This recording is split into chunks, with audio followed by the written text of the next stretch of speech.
जय हिंद दोस्तों, स्वागत है एक बार फिर से आप सभी का। जैसा कि आप सभी को पता है, यहाँ पर हम लोग बिहार CGL4, बिहार AEDO एवं ऑफिस अटेंडेंट की जो वैकेंसी आई है उस परीक्षा को दृष्टिकोण में रखते हुए हम लोग प्रैक्टिस सेट को सॉल्व कर रहे हैं। याद रखें, ये सभी प्रैक्टिस सेट स्टैंडर्ड बुक से हम लोग कवर कर रहे हैं, जो कि परीक्षा के दृष्टिकोण से बहुत ही महत्वपूर्ण प्रैक्टिस सेट है। दोस्तों, आज की क्लास शुरू होने से पूर्व आपसे कुछ प्रेरणादायक बातें मैं करना चाहूँगा। वो बात है आज के समय के संदर्भ में, और वो है वर्तमान में मौजूद चुनौतियाँ। याद रखें दोस्तों कि ये चुनौतियाँ आज की सच्चाई है, लेकिन जो हिम्मत आप दिखाएंगे वो आपकी ताकत होगी इन चुनौतियों से लड़ने के लिए। आज का समय तुम्हारा कैनवास है, इसे मेहनत और सकारात्मक रंगों से आप भरने की कोशिश करें। गलत संगत से दूर रहकर अपने सपनों पर फोकस करें, क्योंकि आज का हर कदम आपका भविष्य को बनाने की ओर अग्रसर ले जाएगा। आप हमेशा अपने नैतिक मूल्यों और सिद्धांतों को हमेशा याद रखें। अगर कोई काम या संगत आपको मूल्यों के खिलाफ ले जाने की ओर कोशिश करता है तो उसे तुरंत छोड़ने की कोशिश करें। अगर आप इन सब से बचना चाहते हैं तो मेरी सलाह मानिए, आप समय का प्रबंधन करें और उन समय के प्रबंधन के अनुसार अपनी पढ़ाई को ढालें। जैसा कि आप लोगों को पता होगा, इससे पूर्व में हम लोगों ने 30 क्वेश्चंस को सेम प्रैक्टिस सेट से कवर कर चुके हैं। अगर आप उस वीडियो को नहीं देखे हैं तो प्लेलिस्ट पर उपलब्ध है, आप अवश्य देख लें, या फिर क्रोनोलॉजिकल ऑर्डर में आपको ये वीडियो मिल जाएगा। आप वीडियो सेक्शन में भी जा करके क्रमवार रूप से देख सकते हैं। तो यहाँ पर शुरू करते हैं पहला प्रश्न से। प्रश्न है, निम्नलिखित युग्मों में से कौन सा एक सही सुमेलित है?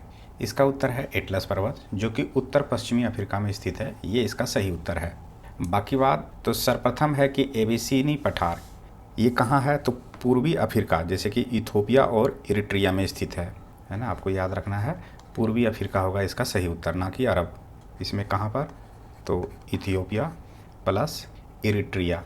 एटलस पर्वत के बारे में यहाँ पर उत्तर पश्चिमी अफ्रीका बताया गया है। अगर देश का नाम आप जानना चाहेंगे तो मोरक्को होगा, अल्जीरिया होगा और टूनीशिया होगा।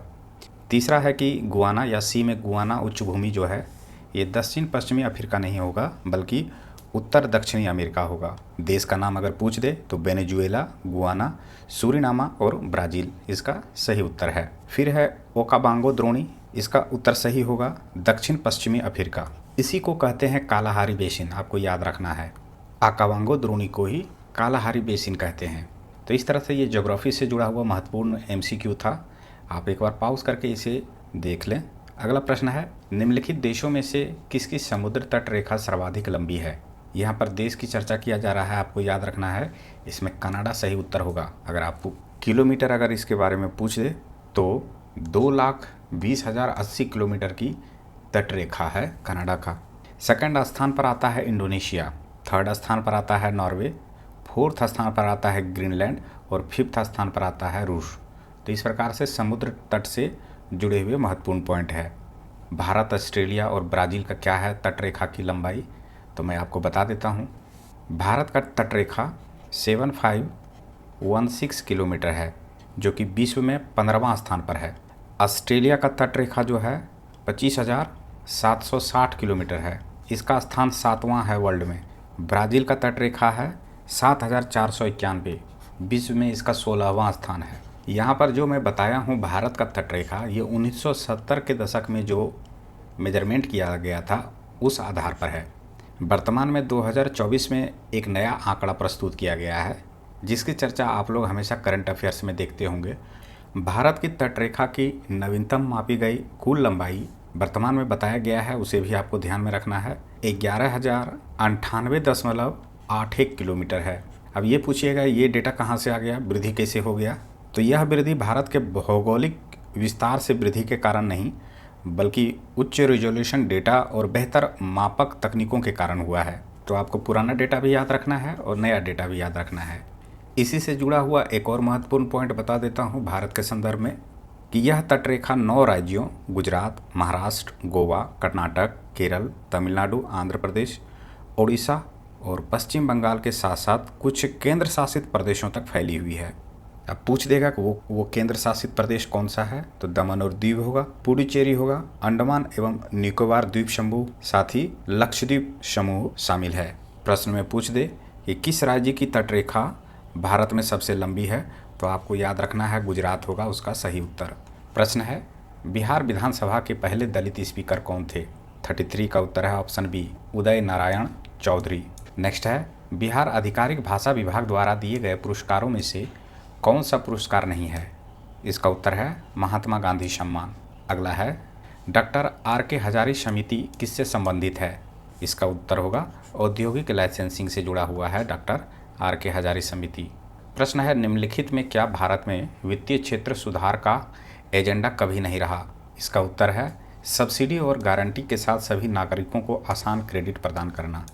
अगला प्रश्न है एमआरटीपी अधिनियम भारत में कब पारित हुआ? ये इकोनॉमी से जुड़ा हुआ प्रश्न है। इसका उत्तर है 1969 को। यहाँ पर याद रखें कि एमआरटीपी का फुल फॉर्म है monopolies and restrictive trade practice. ये किस लिए लाया गया था? तो आर्थिक शक्ति के संकेंद्रण को रोकने और प्रतिबंधात्मक या अनुचित व्यापार पद्धति पर रोक लगाने और एकाधिकारों पर नियंत्रण करने के लिए 1969 में ये एक्ट पास किया गया था। चलते हैं अगले प्रश्न की ओर। प्रश्न है निम्नलिखित में से कौन भारतीय संविधान के अंतर्गत नहीं सुमेलित है? 38 का उत्तर है ऑप्शन डी अधिकरण भाग 10, ये सही सुमेलित इसमें नहीं है। बाकी बात पंचायत से जुड़े हुए भाग 9 में है। नगर पालिकाएँ का चर्चा भाग 9 क में किया गया है। सहकारी समितियों की चर्चा भाग 9 ख में किया गया है। तो अधिकरण का चर्चा कहाँ किया गया है आपको याद रखना है, तो 14 क में किया गया, 14 क में। प्रश्न है निम्नलिखित में से किसका सुमेल नहीं है? 39 का उत्तर है डी राजीव गांधी कर्मभूमि, ये इसका गलत है। ये समाधि स्थल से जुड़ा हुआ प्रश्न है। तो जवाहरलाल नेहरू का संबंध है शांतिवन से, ये सत्य है। एलवी शास्त्री यानी कि लाल बहादुर शास्त्री जी का संबंध समाधि स्थल जो है वो विजय घाट है, सही है। इंदिरा गांधी जी का समाधि स्थल शक्ति स्थल के रूप में जानते हैं, ये सत्य है। और राजीव गांधी जी का समाधि स्थल को वीर भूमि के नाम से जानते हैं। अब प्रश्न आ जाएगा कि कर्मभूमि किसका समाधि स्थल है? तो भारत के पूर्व राष्ट्रपति शंकर दयाल शर्मा जी का समाधि स्थल को कर्मभूमि के नाम से जानते हैं। चलते हैं अगले प्रश्न की ओर। प्रश्न है सर्वोच्च न्यायालय में न्यायाधीश नियुक्त होने के लिए व्यक्ति को कम से कम कितने वर्ष उच्च न्यायालय का एडवोकेट होना चाहिए? इसका उत्तर है 10 वर्ष। अब इससे जुड़े हुए महत्वपूर्ण प्रावधान कुछ हैं जो कि मैं यहाँ पर डिक्टेट करके बता देता हूँ कि भारतीय संविधान के भाग 5 में अनुच्छेद 124 से लेकर के 147 तक उच्चतम न्यायालय के गठन, स्वतंत्रता, न्याय क्षेत्र, शक्तियों आदि का उल्लेख किया गया है। अनुच्छेद 124(3) के अनुसार उच्चतम न्यायालय में न्यायाधीशों की नियुक्ति के लिए कुछ प्रावधान एवं योग्यताएं हैं। वो क्या है? तो उसे भारत का नागरिक होना चाहिए, उसे किसी उच्च न्यायालय का कम से कम 5 साल के लिए न्यायाधीश होना चाहिए, या उसे उच्च न्यायालय या विभिन्न न्यायालयों में मिलकर 10 साल तक वकील होना चाहिए, या उसे राष्ट्रपति की राय में पारंगत विधिवेता होना चाहिए, है ना। तो इस तरह से कुछ महत्वपूर्ण प्रावधान हैं इस प्रश्न से जुड़े हुए। अब यहाँ पर एक महत्वपूर्ण पॉइंट ये है कि संविधान में उच्चतम न्यायालय के न्यायाधीश की नियुक्ति के लिए न्यूनतम आयु का उल्लेख नहीं है, लेकिन अधिकतम आयु जो है वो 65 वर्ष की आयु तक अपने पद पर वे बने रह सकते हैं। चलते हैं अगले प्रश्न की ओर। प्रश्न है राष्ट्रीय आपातकाल में लोकसभा की अवधि, इसका उत्तर होगा डी आपातकाल की समाप्ति तक बढ़ाई जा सकती है, लेकिन एक समय में केवल 1 वर्ष के लिए ही बढ़ाई जा सकती है। अगला प्रश्न है विधानसभा में किसी दल के निर्वाचित सदस्यों के दल बदल पर निम्नलिखित में किसने प्रतिबंध लगाया है? 42 का उत्तर है ऑप्शन ए संविधान का 52वां संशोधन कानून लाकर। ये VVI क्वेश्चन है, आपको याद रखना है कि ये संविधान संशोधन कब लागू हुआ था। तो उससे जुड़े हुए महत्वपूर्ण पॉइंट मैं आपको बता देता हूँ कि 52वां संविधान संशोधन अधिनियम 1985 में पारित किया गया था और इसे 10वीं अनुसूची में जोड़ा गया था। ये सभी इंपॉर्टेंट पॉइंट है, आपको याद रखना है। कब लाया गया था इसे आपको जानना है। 1985 में कौन से अनुसूची में जोड़ा गया ये आपको जानना है, 10वीं अनुसूची में। और कौन सा संविधान संशोधन था ये आपको जानना है, तो 52वां संविधान संशोधन था। अगला प्रश्न है पंचायती राज से संबंधित निम्नलिखित कथनों में से कौन सा सही नहीं है? 43 का उत्तर है ऑप्शन बी, ये सही नहीं है। बाकी बात पंचायत व्यवस्था भारतीय ग्रामीण जीवन का युगों से एक अभिन्न अंग रहा है, ये मूल रूप से सत्य है, ये कथन के रूप में। फिर है कि यह एक त्रिस्तरीय जैविकीय रूप से जुड़ी संरचना है, ये भी सत्य है। फिर है कि भारतीय संविधान का अनुच्छेद 243G उसके महत्व को बढ़ाता है, तो ये अनुच्छेद भी आपको जानना जरूरी है। ये सभी मूल रूप से सत्य है। लेकिन यहाँ पर कहा गया था कि कौन सा कथन गलत है, तो बी गलत है। क्यों गलत है इसकी चर्चा करते हैं। 20 अप्रैल 1993 को राष्ट्रपति ने इस पर अपनी स्वीकृति प्रदान की तथा 24 अप्रैल 1993 को यह पूरे देश में लागू हो गया। तो इस प्रकार से देखिए, तो ये 15 अगस्त 1993 को प्रभावी नहीं हुआ था, बल्कि 24 अप्रैल को ये प्रभावी हुआ था, है ना। आपको याद रखना है 24 अप्रैल 1993 को प्रभावी हुआ। अब चूँकि यहाँ पर राष्ट्रपति ने कब सिग्नेचर किया इसे भी आपको जानना जरूरी है। जब इतना नज़दीक में यह प्रश्न फॉर्मेट किया है, ये विधेयक लाया कब गया था, तो 1992 में, इसे भी आपको याद रखना है ना। अब विधेयक को पारित जब होता है तो ये आप जानते ही होंगे, वो एक्ट बन जाता है, कानून बन जाता है। कौन सा संविधान संशोधन था इसे भी आपको जानना है, तो 73 था। और इसे किस अनुसूची में डाला गया, तो वो आपको मैं बता देता हूँ। 11वीं अनुसूची में इसे जोड़ा गया था। संविधान के किस भाग में, तो आपको भाग भी याद रखना है, भाग 9 में इसे शामिल किया गया। चलते हैं अगले प्रश्न की ओर। प्रश्न है कि 38वें राष्ट्रीय खेल 2025 में पदक तालिका में कौन सी टीम शीर्ष पर रही। इसका उत्तर है ऑप्शन सी, सर्विसेज की टीम जो है वो शीर्ष स्थान पर रहा, जिसने 68 गोल्ड, 26 रजत यानी कि सिल्वर, 27 ब्रॉन्ज यानी कि कांस्य पदक को जीतने में सफलता प्राप्त किया। चलते हैं अगले प्रश्न की ओर। निम्नलिखित में से किस अखबार का प्रकाशन पटना से होता था। 45 का उत्तर है ऑप्शन ए, इंडियन नेशन। इसकी स्थापना किसने किया था, आपको ये हिस्ट्री से ये क्वेश्चन है, आपको मॉडर्न हिस्ट्री से, तो मैं बता देता हूँ कि 1931 में इसकी स्थापना किया गया था दरभंगा के महाराज कामेश्वर सिंह के द्वारा, है ना, जो कि पटना से इन सभी में से प्रकाशन होता था। अगला प्रश्न है, निम्नलिखित में किस राज्य सरकार इलेक्ट्रिक कार को खरीदने पर 1.5 लाख रुपये तक या प्रति किलोवाट पर 10,000 तक की सब्सिडी देगी। 46 का उत्तर है गुजरात। अगला प्रश्न है, भारत ने हाल ही में किन देशों के साथ एक वर्चुअल समुद्री अभ्यास एक्सरसाइज शील्ड का आयोजन किया है। तो याद रखना है ऑप्शन सी इसका सही उत्तर होगा, श्रीलंका और मालदीव के साथ भारत ने संयुक्त रूप से एक्सरसाइज शील्ड के नाम से समुद्री युद्धाभ्यास किया है, जो कि वर्चुअल समुद्री युद्धाभ्यास था। इसे भी आपको याद रखना है। अगला प्रश्न है, किस महाकवि की तपस्थली का मौजूदा नाम महमूदपुर को बदलकर पाराशौली करने की मंजूरी दे दी है। 48 का उत्तर है ऑप्शन ए, सूरदास। किस राज्य से जुड़ा हुआ है, तो आपको याद रखना है उत्तर प्रदेश। प्रश्न है, कौन सा देश हिमालयी गुलाबी नमक को भौगोलिक संकेत जीआई के रूप में पंजीकृत करेगा। 49 का उत्तर है ऑप्शन बी, पाकिस्तान। प्रश्न है कि सरकार में रहते हुए प्रादेशिक सेना में कैप्टन बनने वाले पहले सांसद निम्न में कौन बन गए हैं। तो इसका उत्तर है अनुराग ठाकुर। अब हम लोग यहाँ पर चर्चा करेंगे सामान्य विज्ञान से महत्वपूर्ण एमसीक्यू को। प्रश्न है कि जड़ आवरण किससे उत्पन्न होता है। इसका उत्तर है ऑप्शन बी, क्लेप्टोजन से। अगला प्रश्न है, विलगित प्रोटीन की पहचान हेतु शोषक तकनीक क्या है। इसका उत्तर है ऑप्शन बी, पश्चिमी शोषक, जिसे कि वेस्टर्न ब्लॉटिंग कहते हैं, या फिर इम्यूनो ब्लॉटिंग या प्रोटीन ब्लॉटिंग के रूप में भी जाना जाता है। यह कोशिका और आणविक जीव विज्ञान में प्रयुक्त होने वाली मुख्य तकनीक है। अगला प्रश्न है, गुणसूत्रों की आकृति विज्ञान का अच्छी तरह से अध्ययन किससे किया जा सकता है। इसका उत्तर है ऑप्शन सी, मध्यावस्था में। आपको याद रखना है कि कोशिका विभाजन के मध्यावस्था के चरण में गुणसूत्र के आकृति का स्पष्ट रूप से अध्ययन किया जा सकता है, क्योंकि इस चरण में गुणसूत्र अधिक संघनित अवस्था में होते हैं और घने होते हैं और पूर्ण रूप से व्यवस्थित होते हैं। प्रश्न है, ट्यूबलाइट के साथ प्रयुक्त चोक मूलतः क्या है।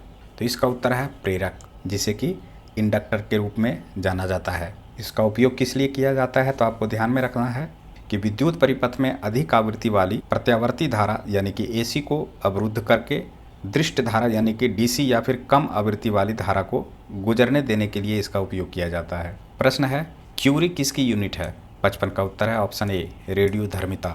इसका प्रतीक चिन्ह आपको याद रखना है, इसका प्रतीक चिन्ह है CI।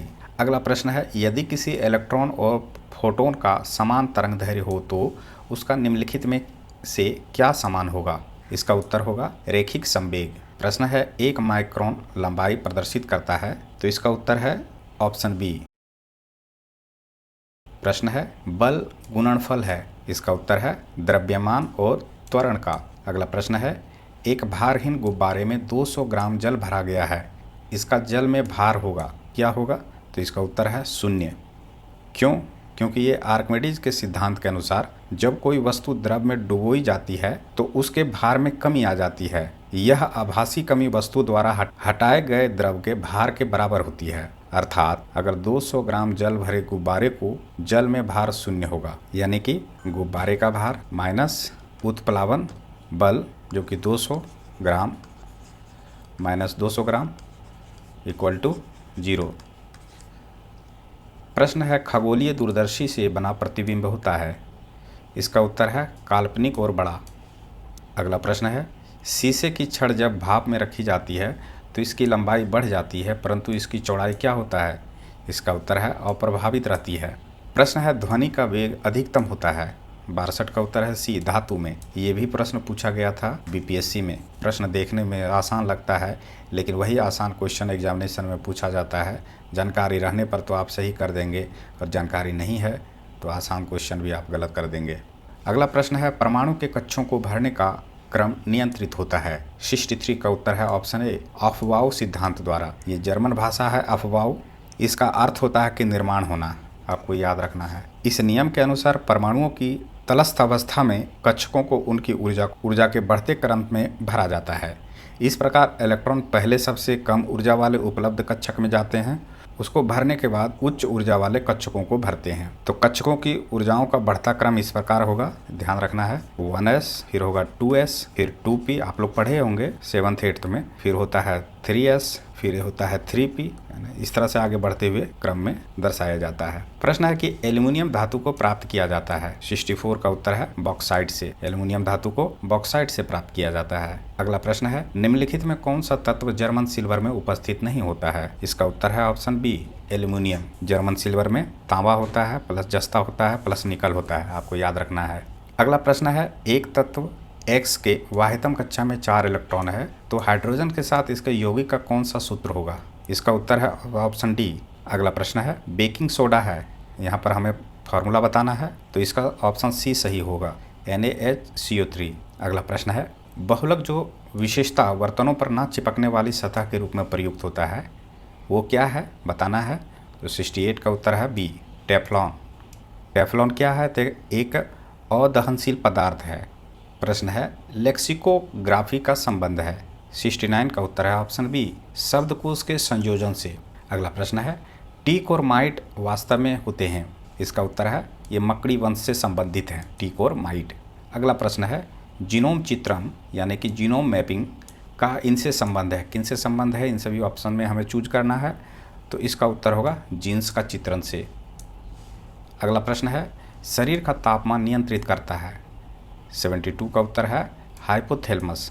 हाइपोथैलेमस पीयूष ग्रंथि यानी कि पिट्यूटरी ग्रंथि के पास स्थित होता है। यह हमारे ब्रेन का बहुत छोटा सा भाग होता है। यह नर्वस सिस्टम को एंडोक्राइन सिस्टम से जोड़ता है, ये भी आपको याद रखना है।